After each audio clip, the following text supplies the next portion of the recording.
right, and hello. I am Novaxo with another interview for my Best Authors on Royal Road series. Today I have a great author with me, and could you please introduce yourself to the audience? Hello Nova. Well, for the audience, my name is Maxime Durand. I'm better known as Void Herald. I've been a writer on the Railroad for a while. I'm the writer of Vainqueur the Dragon, The Perfect Run, Underland, and Kairos. And these are my Never Die Twice as well. These are my most well-known books. Huh? Uh, Awesome. well, Mm. So, what exactly brought you to Royal Road in the beginning? Um, it's quite a long story. Originally, I was publishing on a blog. It was more or less my very first serial, what will be known as Magic Online later. Um, it's the web serial that didn't work, huh, of the war said. I was starting to publish on a blog a bit like Worm, like John McRae did, posting chapters by chapters, but it was really hard, to get traffic on the blog because well, there wasn't yet, when I started publishing, it was 3 years ago, there wasn't yet a big platforms adapted, like Railroad, etc., Right. to bring views. So I was quite unhappy with this. And I don't remember exactly how I learned about Railroad's existence, but uh, I ended up deciding, to publish on the platform as a secondary thing, to my blog. The idea was to have more chapters available on the blog and then to release chapters on Railroad so people would move to my blog. Right. It didn't work out, but I ended up really liking. Yeah, it was a complete disaster. It I happens. think my blog, like the number of views on the Magic Online blog, is like it's less views than a single chapter of Vainqueur in terms of views. You can imagine the difference. And I really liked Railroad. I was really impressed by the user interface, the community there. It was really something I really wanted to. I was looking for, for a while, and ended up going full time with it. Awesome. Now, you mentioned Magic Online and starting with it first. How did you get into your journey as an author in the beginning? Okay, but I have a confession to make. I started with fanfics. I started writing stories as a teenager. Started with Naruto fanfics. That was at the time where I was young and naive, and I didn't know about intellectual property or that kind of thing. Right. And the idea of creating my own world, beyond that kind of stuff, was always in the back of my mind, but I never really had to say that the confidence of doing it by myself. Uh, and because at the time, it wasn't. The idea of publishing on the net wasn't really seen, as a serious path, to Right. take in life. Huh? I was mostly studying law, business, for a more common career, so to say. Uh, so I was inspired by works like Warmth by John McRae and Mother of Learning, who started, to publish on the net.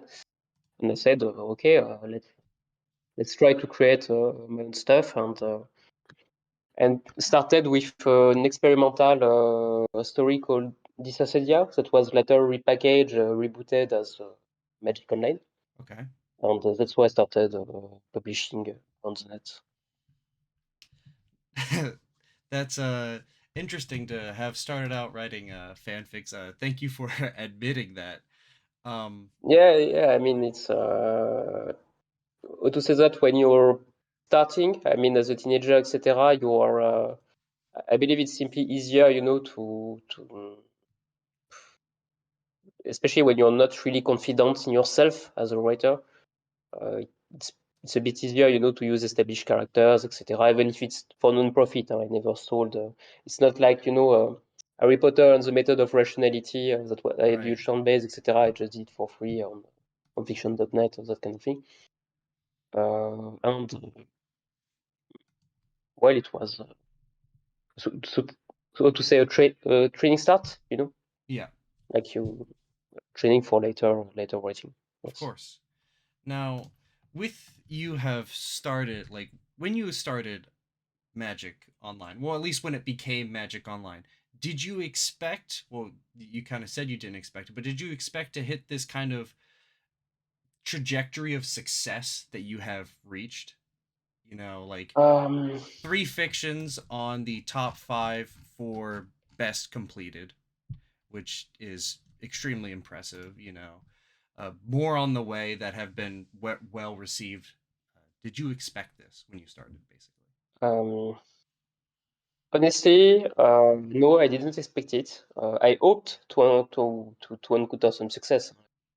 Right. I mean, who doesn't? Who Yeah. doesn't want to have success, etc. But Magic Online was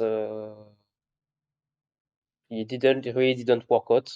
I burned out on it, just to say the full story. I had very little publishing. I had like 14 Patreon at max, Right. which was ridiculous. And it really made me think, about. I shifted, in terms of mentality. Uh, I started, wondering, but what people actually want to read? Uh, is there something like that they would be more interested in? Because Magic was really atypical. It was a mix of fantasy and space opera. I didn't yet have much experience because it was my first serious work. So in terms of character development, story, etc., I think I was too over ambitious. I tried to do a lot of things that didn't mix well together. Right. So I ended up going to move to. I was inspired by to create something like Vainqueur because I wanted to something to get away from the frustration of writing Magic, and well, it encountered a lot of success, and Right. I continued there. So you have been writing, like, you've written a lot, nearly 2 million words on Royal Road. And some problems authors have is burnout. Could you please explain to the audience how you've avoided that and been able to write so many stories? I avoided burnout by creating short stories. What I mean is that even my longest story, like Vainqueur or The Perfection, they were like 150 chapters, 130 chapters.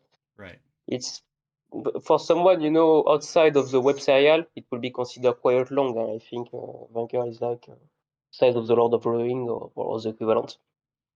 But when you compare that, to Pirate Abbas that create, I think she has the Wandering In is like 10 million words or something, no? Yeah. Which is like a fifth of the story is as much as all of mine combined. Yeah. Uh, and I think like Worm was like 1.5 million. So by the standard of web serial, or even on Railroad, I think You Fight with Monster is a lot more content. They are really, really long, and something I really believe in as a writer. I've seen that, with mangas like Naruto, who I think lasted too long. Right. And the result is that, it lowers in quality over time. Right. I'm convinced that after a time, unless you're a rare exception as a writer, you will start to get bored of your own work. You will want to do something else. Huh? I mean, it's inevitable, and you you have either the choice of ending it on a satisfactory note before it becomes bad, or continuing because for example, some people they're afraid of ending their story because it's their money maker, so they don't believe they will ever have another success, and they continue even if they stop liking it, which make it bad. So my advice is that when you start to get bored with your own story and unhappy with it, try to finish it early, because it's better to conclude it and then move to another idea, another work, than continue with it.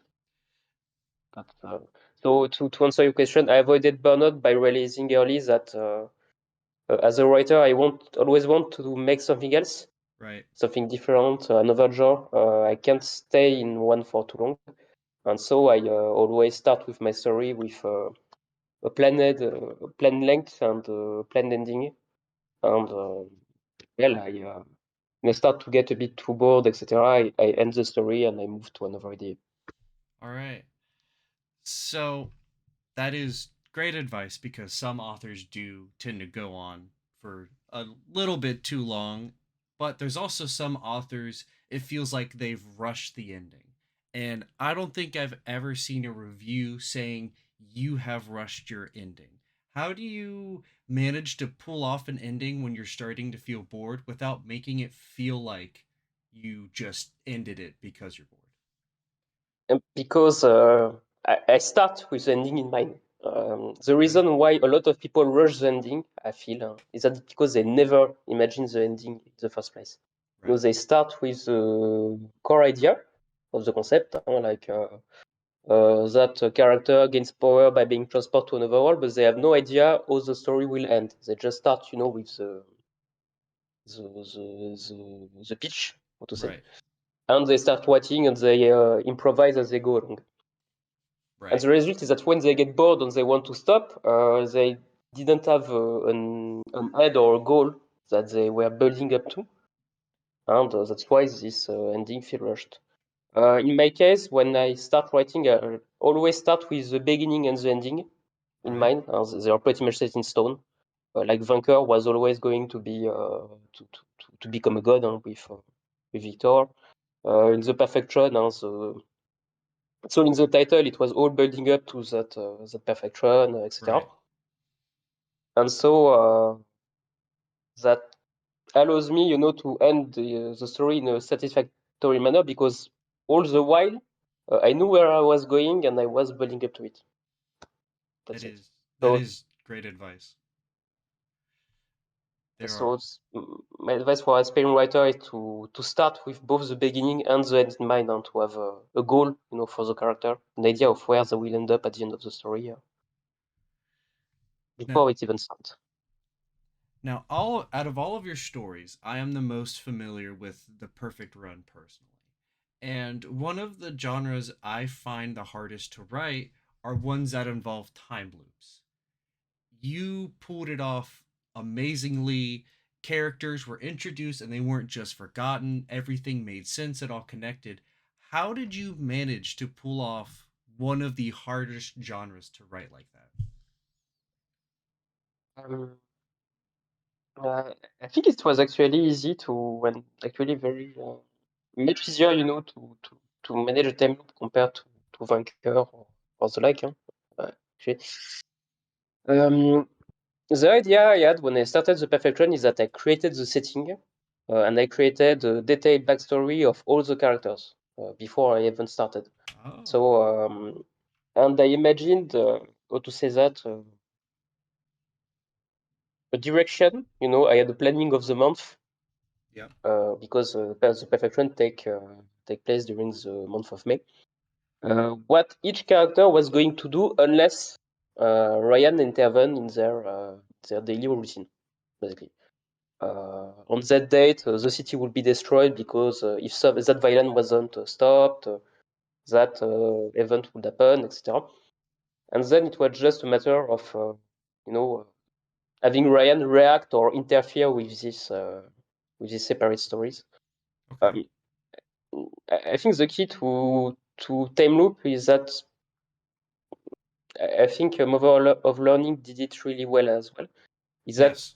time loop is a mechanism to see characters in different situations, to examine different factions as they react differently to a specific stimulus. So from the start, I created the character arc, for all the major characters Right. with a spreadsheet where I kept the the backstory of the setting and the different key information. And then I had Ryan interfere in their activities. It's also easier because Ryan was the only one to remember information at the start of the story. Right. So he was the only perturbation element. I made the choice really not to have anyone follow Ryan until very much later in the story, because if you have multiple characters, who can influence events, it becomes a lot harder to manage. It's Right. like a game where you can quick save. You, as a player, like for example, when you play Dark Souls, you get killed by a boss, you learn the patterns, and by learning the pattern, you start to to anticipate and eventually you win. But if the boss remembers and changes pattern in the middle of a battle, it destroys it destroys the feeling of learning, etc. So Right. that's that was the idea I went with the time loop, how to It, manage it. is there any specific inspiration for the character Ryan himself, like personality wise? Fallout New Vegas. That was basically when what to say, my concept for Ryan. I literally had the idea for the perfect run when I imagined a player character, in Fallout New Vegas, Right. which is The one of my courier. favorite game. Yeah. What if he's aware he's in a game, that he can go back in time, etc. Whenever he's killed, etc. And that was the major, the what to say that one of the major inspiration. Otherwise, evidently, you had Deadpool, etc. Right. That was the humor. I think there was some inspiration, from Day Hog Loop. It's a jour sans fin in French. I'm not sure about the name in English. But that movie where Bill Murray comes back in time, and after a time, he just doesn't care anymore because he has seen it all, etc. This was the main inspiration for Ryan. Oh, okay. Okay, yeah, I think I know what you're talking about.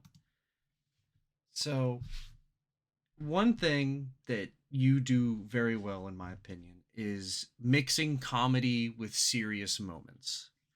And one of the best examples is a part in the Perfect Run where he goes to Monaco. I think that's how you pronounce it, Monaco. Yeah, Monaco. And it was a fun time until we reach the end and we see this really serious character development for Ryan when he kind of thinks in his head, this will never end.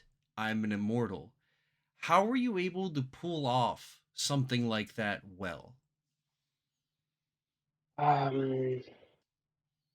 Is that I think it's a bit part of my personality because I quite an eccentric, in real life. So I Right. tend, to have some kind of black humor. So the Okay. result is that I tend to be sometimes, I react to some cynical moments with laughter and jokes or pitch black humor, and I think, that's what makes it bearable in terms of humor because you contrast, the serious situation with reacting with laughter for Right. the major characters. And I think it's just a question of personality because the major source of the humor in my stories, it's mostly the personality of the characters. Right. Um, like you have Ryan, who is by definition is like that chaotic character who does whatever he wants, with who react to the most serious situation with devil maker attitude, Right. etc. And I think you can. It's a coping mechanism for. I have implied it a lot in the story, and I think that this contrast between the personality of the character Right. and the serious world that they live in. Yeah. When you have the implication, that's how I manage the balance. the character react with humor, or they try, to joke, etc. When they can. Yep.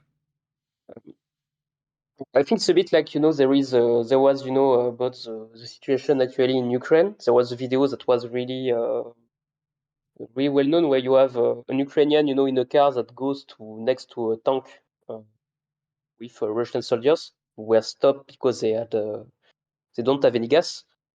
And you have the Ukrainian, who was them, if they want, if he wants, to get into the car so he can drive them back to Russia. I And you did have the see that soldiers, video. and you have the soldiers that wool off in response. Right. And I think that illustrates, the contrast. You have the people who are in a very dark situation, but they still find some kind of humor in the situation. I think that's the balance I'm trying to achieve for most of my works.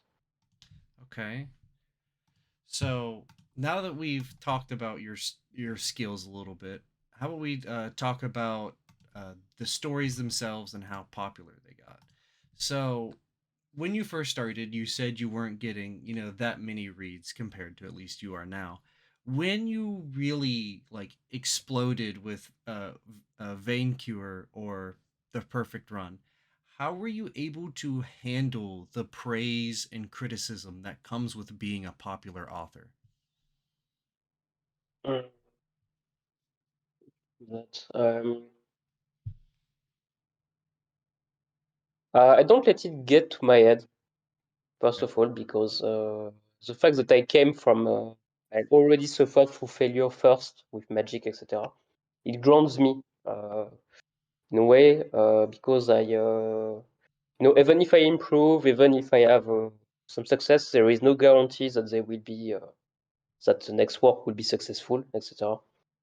So I try not to get too high. As for criticism, um, I found that there is actually very little criticism that is interesting to you as a writer, Right.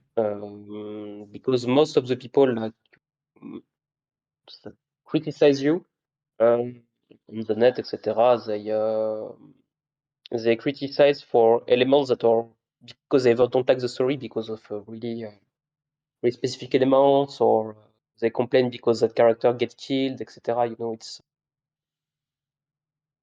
Right.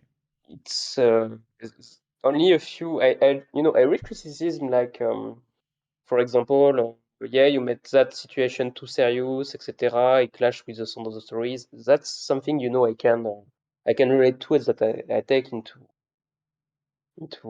opinion. But when you have the people who criticize this romance, this kind of events, some kind of plot point, that is integral to the story, because that's not something they want to read or something. Yeah, it's I try to take some distance. Um, so I think the key to deal with criticism is to learn to take some distance, like to not let it get to you personally. Okay. That's also why I don't answer often to comments. I answer to questions about readers, etc. But I try not to answer comments, that criticize or even congratulate the work, because if you start answering that, you're trying to convince readers who disagree with you that they are wrong. Right. And it's a bit like, political debates, where everyone is trying to convince the other of their point of view, but their point of view is already made from the start.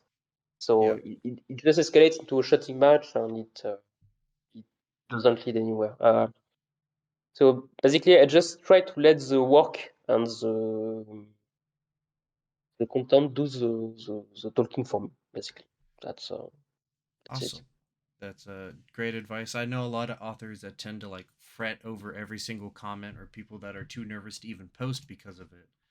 And so I'm sure that Yeah, but you've got to realize as a writer that I'll quote you a friend.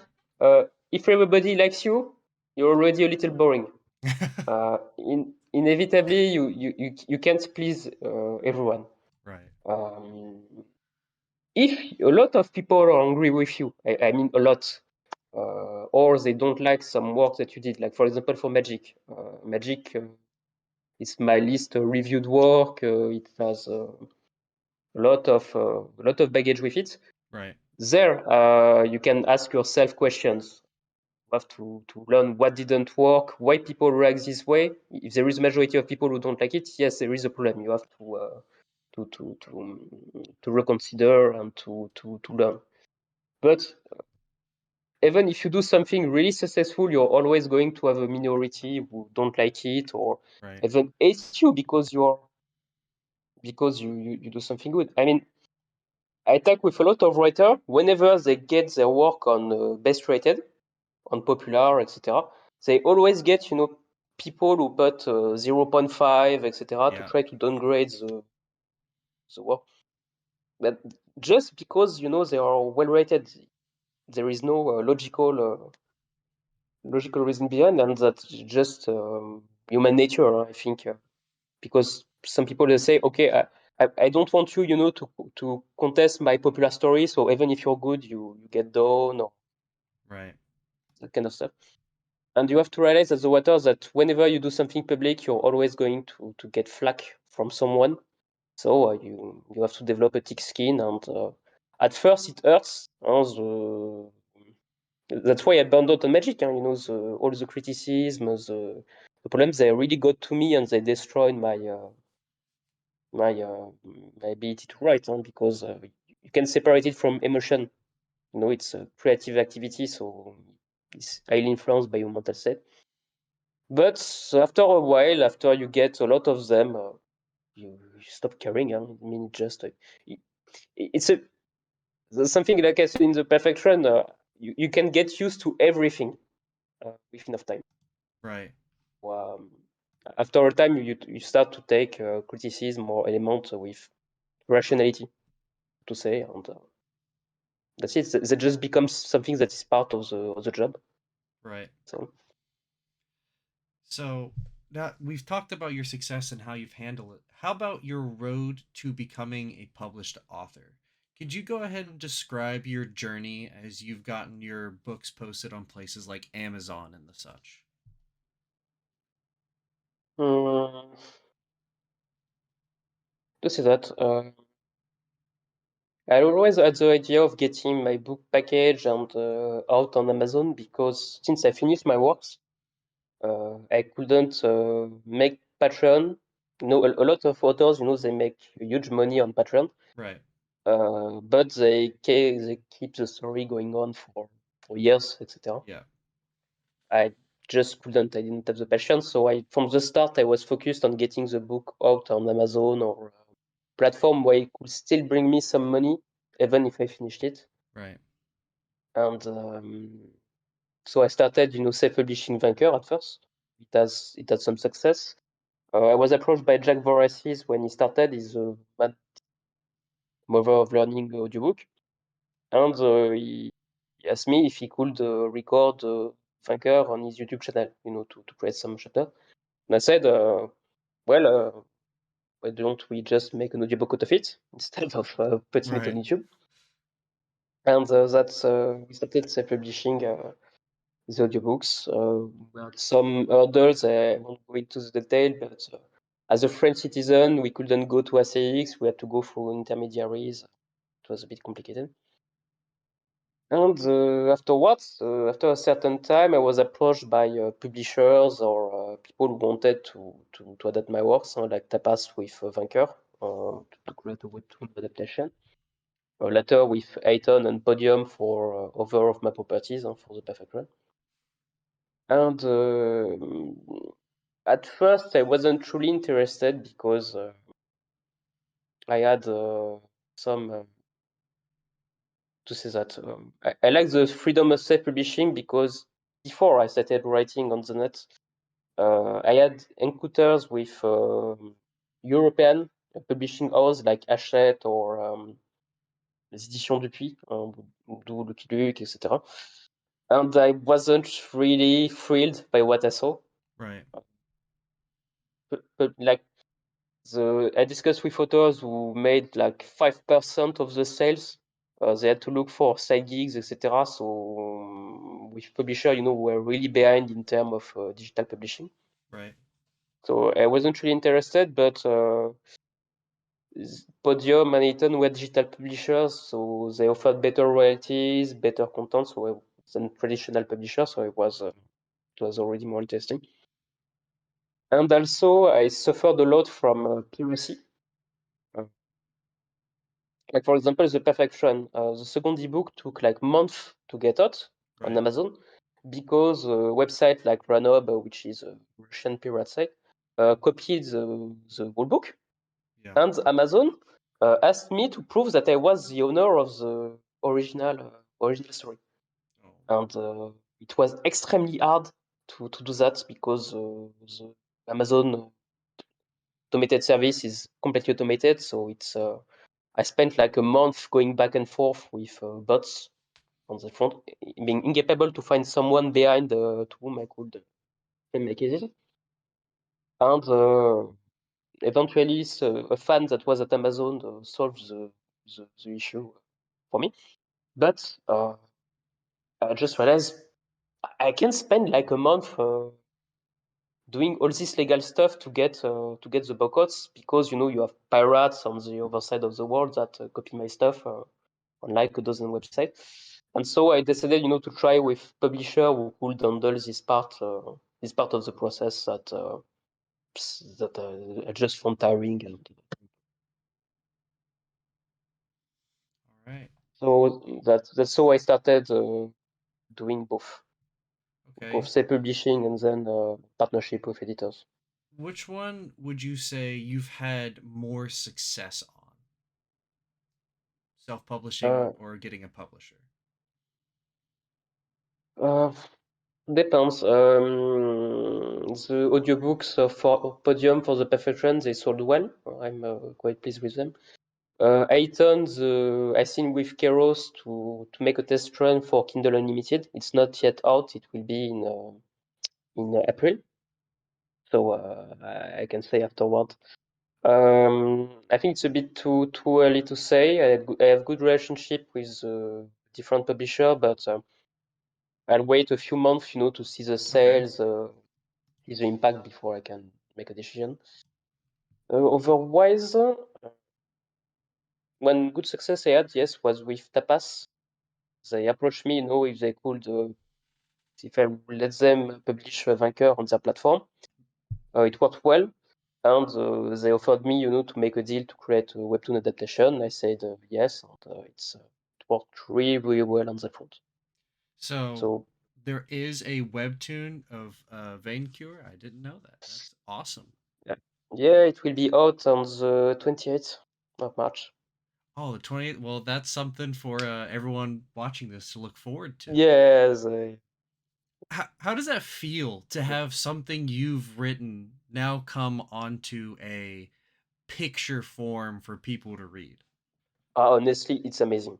It's I can understand the and it's just a webtoon, webcomics, with visual pictures, but I just can't imagine what it is for some authors, what their work adapted as films, etc. Right. Because even as a visual, it's super interesting, especially if the artist is good at portraying the characters.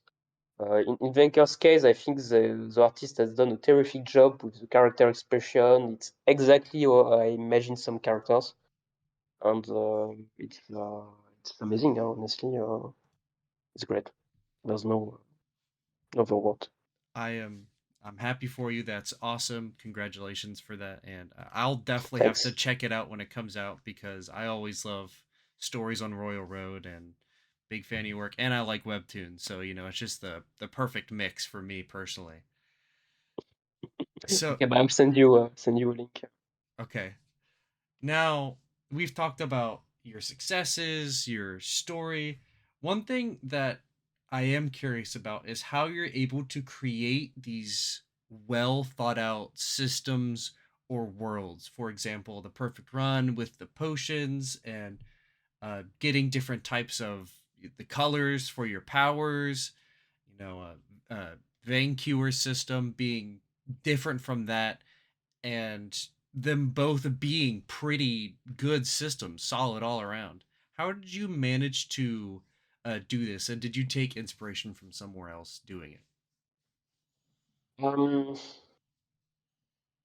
well, thing is, I like to create worlds and settings. In the first place, I think that's the part that I enjoy the most alongside the character interactions. Yep. Like I have a horde of one shots where this is just a pitch for stories with systems, settings, etc. That most of them they never go beyond this stage. I have like 50 of them. Some of them were adapted into story, and that's how the Perfect Flame came about. But it's just something that I like to do in general. For inspiration, uh, I'm a pretty avid gamer of RPGs in Okay. general, so evidently to say that I get a lot of inspiration from various sources, like from Final Fantasy, Fire Emblem, Pokemon, etc. So when I'm exposed to all of these systems, these mechanisms, eventually, I get ideas. Um, to say that, like for example, there's also an aspect of refinement in general. As in, for example, the Perfection, the color system, Right. it's a successor to a similar system that I was testing in Magic, Okay. uh, which I improved, refined, etc. Uh, Vainqueur, I could test it with RPG group as well.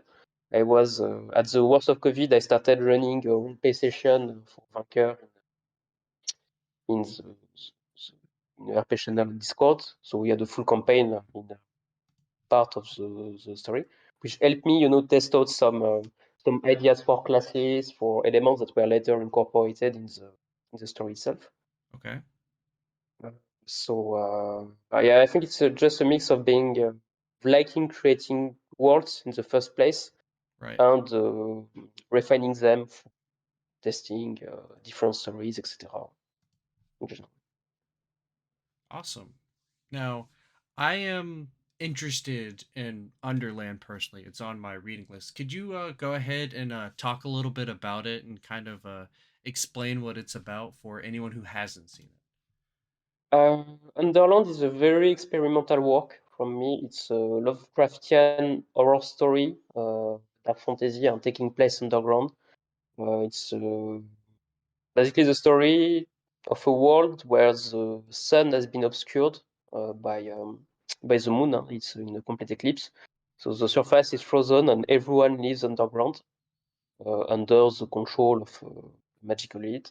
And there are two main characters. It's one of the innovation. I created a male character and a female character Okay. who have two intertwined stories as they try to investigate the secrets of Underland and hopefully bring the light back to their people. Um, I would say it's a story that encounters some critical, well received critically. It's at the moment as we speak, it's 8th on the best rated list, but it hasn't met the popularity of other works Right. like Vainqueur the Perfect Rain. It's a bit too niche, I think. So after some consideration, I decided to keep it as a shorter work, compared to more expensive more expensive stories like Vainqueur that went on for 100 chapters and more. I Right. decided to keep Underland as something more shorter and more self-contained. Okay. And I noticed Kairos is reaching around the same length in pages as the Perfect Run and Vainqueur. Is it also approaching its end, or do you plan to continue on further? Uh, If that's it's spoilers for people, No, it's regardless. not a spoiler. I already said it on Patreon. Okay. I'm most certain it will end around chapter 120 or Okay. so. Kairos is a bit special because, like Never That Wise, they were sponsor story. Uh, as in, I was approached by patrons Right. that asked me if I was interested in doing Greek mythology story, etc. And I said, I'm ready to fund the chapters, at first. I said, okay, well, why not? As long as I keep, the creative control, etc. Okay, let's go with it, and that's how Kairos started. After a while, after the first chapter, I decided to make it a full story and to focus on it, not just with single patrons. And afterward, when I started getting success, I was approached by Aiton Okay. that offered me a publishing deal for a trilogy of the war. So originally, I was intending, to make Kairos a bit shorter, like to perhaps make it a generational saga. Something like you follow the character for 50 chapters and you get to the children afterward. You know, I wasn't envisioning the story like this, even if I had the end in mind. And with the trilogy deal, I decided to expand the story Okay. further.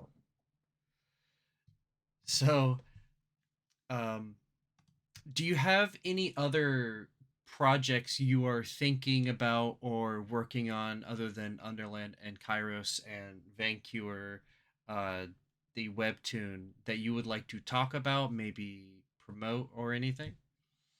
Um, well, for now, these two stories, Underland and Kairos, currently being written, they take up most of my time alongside the webtoon because since it's going to come at the end of the month, I decreased my time writing the other stories so I could better focus on it. Right. Finish the scripting, prepare for the launch, etc. Uh, afterward, I expect Underland and Kairos to be done by the April, the end of March, early April. Okay. Afterward, I put a poll on Patreon where the patrons could choose my next story, which ones they wanted between two choices. They settled on Apocalypse Timer, which is going to be something like Vainqueur. It's going to be a satire of the system apocalypse story, where the system comes to Earth, this cause the apocalypse, etc. I'm going to satirize it in a very specific way, which I think will be quite amusing. And that will be the main writing project. Okay. Otherwise, yes, I'm going to. I don't want to give more information now Right. because I have uh, I have faced a lot of hype project. Right. People who are overhyping something that will come out, but may not, or it fumbles all the way through. But what I say is that I'm working on multimedia projects, like adaptations for my various work, not just in a webtoon format. That's going to be what I'm going to focus this year on. Uh, I've decided that it's I like writing stories, Right. but I think it's time to start move not fully moving out of writing, but start to do other projects like webcomics, games, something that is outside just the web novel sphere.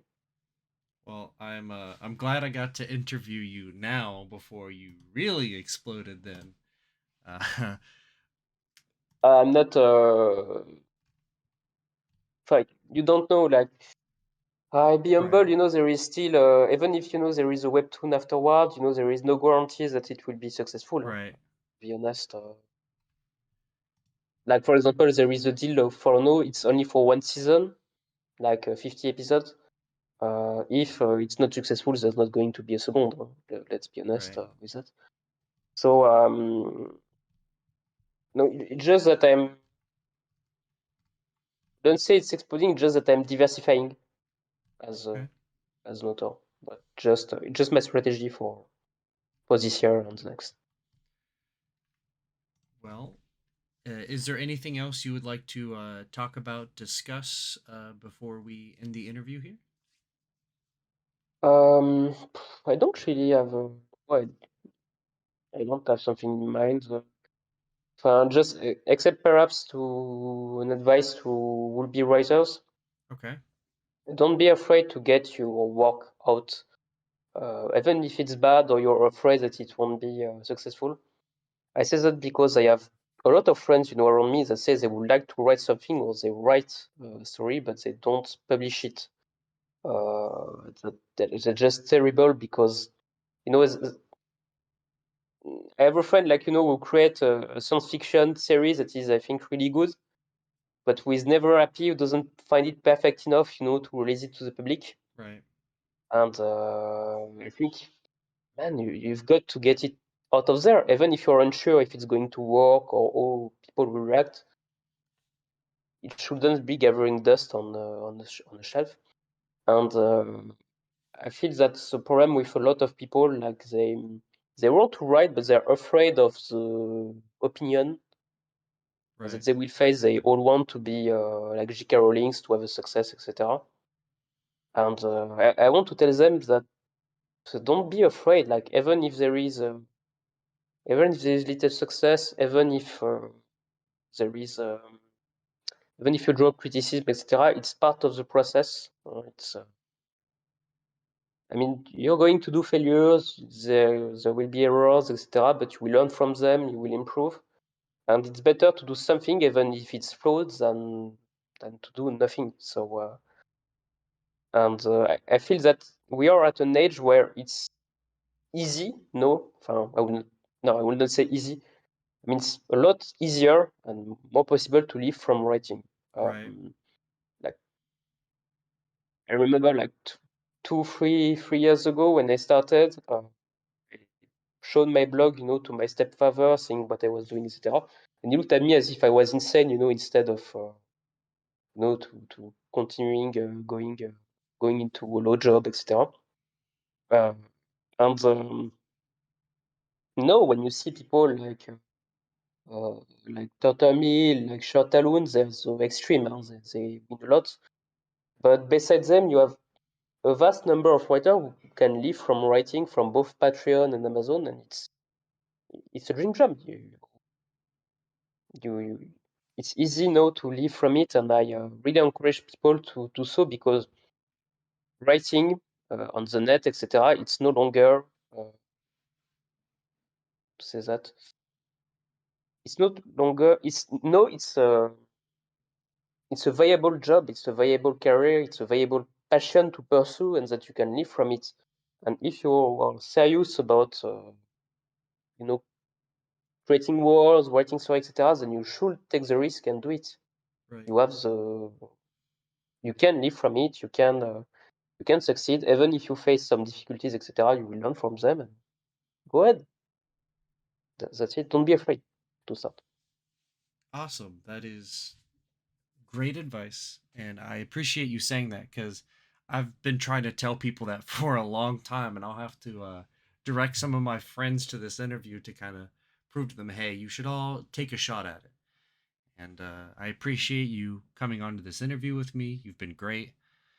And Thank you for interviewing me, and of course, I hope I answered your question. you answered all of them perfectly fine. And I'll see you all again next time.